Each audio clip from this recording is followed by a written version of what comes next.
Alright, in this brief video, I'm going to show you how to make a copy of a Google Doc.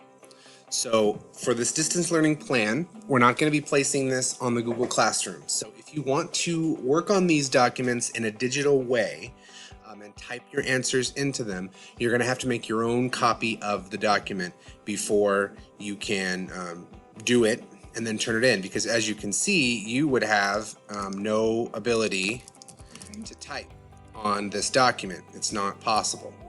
So in order to make your own copy, you're going to go to File and say Make a Copy.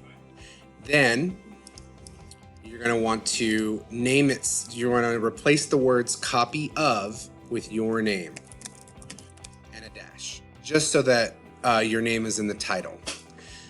If you want, you can also click under Folder to bring up the list of your Drive folders, and you can find a place to put it where you'll remember that it is. So then once it's finished, you can share it with me, you can email it to me, or you can print it off and possibly give it to me if school comes back into session.